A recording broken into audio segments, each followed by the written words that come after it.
वेद महाजन जी और सारे मीडिया के दोस्तों, अभी शर्मा साहब कह रहे थे कि मेरा पहले मीडियम विजिट है। इसके पहले भी मैं आया हूँ और इसी हॉल में चुनाव के टाइम पे प्रेस कॉन्फ्रेंस किया था। आप में से कई लोग उसमें थे, उसको अच्छे से कवर भी किए। General secretary in charge Jammu and Kashmir और लद्दाख का बनने के बाद ये पहली विजिट मेरी है। कल मैंने आके हमारे पार्टी के जो सीनियर लीडर्स हैं, जो फॉर्मर ऑफिस बेयरर्स, जो प्रेजेंट ऑफिस बेयरर्स हैं, डीसीसी प्रेसिडेंट्स हैं, उन तमाम लोगों से बातचीत की। रात में हमारे जो सबसे ज्यादा सीनियर लीडर हैं, लीडरशिप जो है, उनसे अलग से बैठ के बातचीत की। संगठन का हाल, पार्टी के पोजीशनिंग, ये सारी चीज बड़ी विस्तार से, बड़ी डिटेल में हम लोगों ने बात की। और आगे जम्मू रीजन के लिए क्या रोड मैप रहेगा, कैसा हम लोग पार्टी को मजबूत करेंगे, कैसा संगठन खड़ा करेंगे, क्या इश्यूज टेकअप करेंगे, क्या खामियां इलेक्शंस में हमारे रहे, तमाम चीजों को लेकर हम लोग कल बातचीत की। आज भी पूरे कार्यकर्ता को, पूरे हमारे वर्कर्स जो हैं, पूरे जम्मू रीजन के जितने भी आ रहे हैं, सबसे मैं अलग अलग से मिलने की कोशिश कर रहा हूँ, ताकि उनके ग्रीवेंसेस हैं, उनके सजेशंस हैं, उनका कामकाज रहा है, उनका कॉन्ट्रीब्यूशन पार्टी को रहा है, उन तमाम चीजों को मुझे समझने के लिए थोड़ा आसान हो। लेकिन आज ये प्रेस कॉन्फ्रेंस, हम 3-4 इश्यूज को लेके इस प्रेस कॉन्फ्रेंस में हम लोग शामिल भी हैं। एक तो मुझे आज यहाँ पे, कल और आज यहाँ पे, क्योंकि बहुत पहले हम लोगों ने डिसाइड कर लिया था कि 2 दिन जम्मू रीजन में टाइम देंगे करके। असल में मुझे दिल्ली में रहना था, मीर साहब को भी दिल्ली में रहना था कल और आज, क्योंकि जिस तरीके का वेंडेट्टा पॉलिटिक्स भारतीय जनता पार्टी शुरू की, फिर से जिस तरीके से सोनिया गांधी जी पे और राहुल गांधी जी पे अटैक करने की कोशिश कर रहे हैं,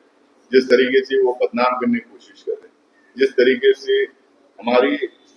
पार्टी की छवि खराब करने के लिए, डिस्क्रेडिट करने के लिए, फैमिली को डिस्क्रेडिट करने के लिए जो कोशिश कर रहे हैं, उसको लेके काफी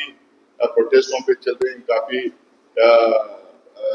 पार्टी वर्कर्स लगे हुए, बहुत आक्रोश है, गुस्सा है पार्टी वर्कर्स में, और वो तमाम चीजों को ऑर्गेनाइज करने के लिए हम लोग को सीनियर लीडरशिप वहाँ पे रहना चाहिए था।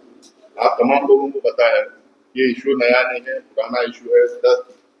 7-8 साल से इस इशू को लेके वो time to time Satana, harass करना, टॉर्चर करना, ये कोशिश कर रहे हैं। ये एक पहला इशू मुझे लगता है कि 75 साल की हमारी पार्लियामेंट्री डेमोक्रेसी में, करीब 80 साल होने आ रहे हैं, ये पहली बार ऐसा हो रहा है कि एक ऐसा इशू है जिसमें ना तो मनी लॉन्डर्ड हुआ है, ना पैसा किसी को दिया गया है, ना पैसा बैंक से निकाला गया है, ना प्रॉपर्टी किसी को दी गई है, ना प्रॉपर्टी कहीं से ट्रांसफर भी है, ना कोई मनी ट्रेल है। बिना मनी ट्रेल के पहली बार ऐसा है कि आरोप लगाया जा रहा है कि किसी ने पैसे दे दिया। ये नॉन प्रॉफिट ऑर्गेनाइजेशन है, और नॉन प्रॉफिट ऑर्गेनाइजेशन में यहाँ तक कि सैलरीज तक ये लोग नहीं ले रहे, सैलरीज नहीं ले रहे। मीटिंग में जो बैठते हैं, सिटिंग फीस होती है, वो सिटिंग फीस नहीं ले रहे। कहीं पैसा कहीं से कहीं ट्रांसफर होते हुए दिखाई नहीं दिया, कहीं पैसा एनकैश करते हुए दिखाई नहीं दिया, कहीं पैसा एक जगह से लेके कहीं और दूसरी जगह दिया गया है, वो भी नहीं दिखाई देता। ये पहला एक अनोखा केस है। पता नहीं ये कैसा ऐसा केस बन सकता है जिसमें कोई मनी लॉन्ड्रिंग है, मनी लॉन्ड्रिंग केस हो रहा है। ये एकदम साफ है।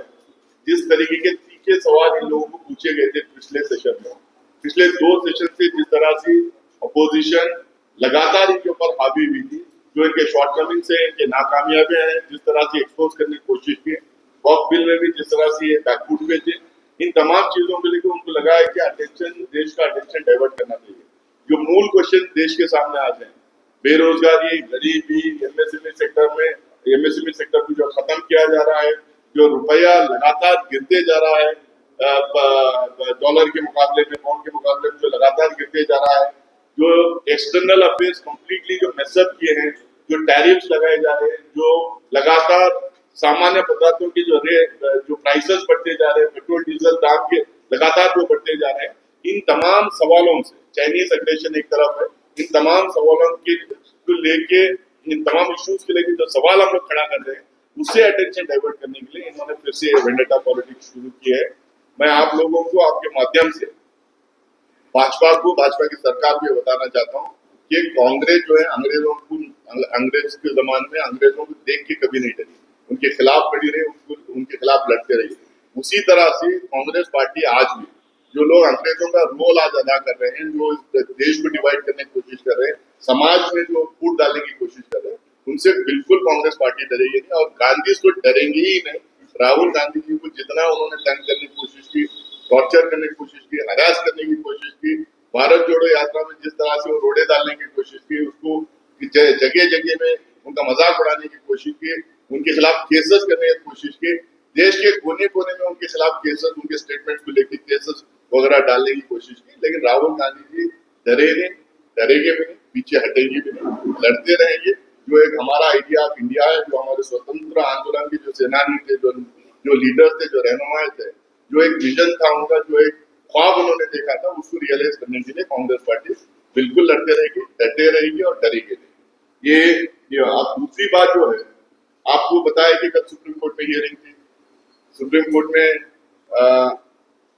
जो तुषार मेहता जी थे, जो सरकार की तरफ से जो खड़े हुए थे,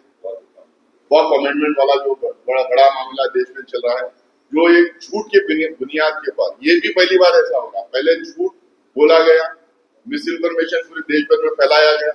पूरा उनका इको सिस्टम, पूरा गोदी मीडिया उनका लग गया था कि वक्फ के खिलाफ बोलो बोलो, इतना बोलो कि आम आदमी भी मानने लगे। लेकिन जब जेपीसी में, मैं भी जेपीसी का मेंबर रहा हूँ कांग्रेस की तरफ से, जेपीसी में जब हम लोगों ने इनसे सवाल करने लगे, जब इनको लॉजिक पूछने लगे, जब इनसे डेटा मांगने लगे, तो बिल्कुल इनके पास कोई जवाब नहीं था। और बुलडोज करके जेपीसी में, आज जो किरण रिजिजू का कल मैं इंटरव्यू देख रहा था, वो कह रहे थे 90% जेपीसी के रिकमेंडेशंस को अकोमोडेट किया गया था। मैं बोलना चाहता हूँ, वहां सिर्फ जो भाजपा के जो एमपी थे, उनके रिकमेंडेशन, उनके जो बातचीत थी, उसको शायद अकोमोडेट किए होंगे। पूरे जेपीसी के रिकमेंडेशन, पूरे जेपीसी की जो सोच थी,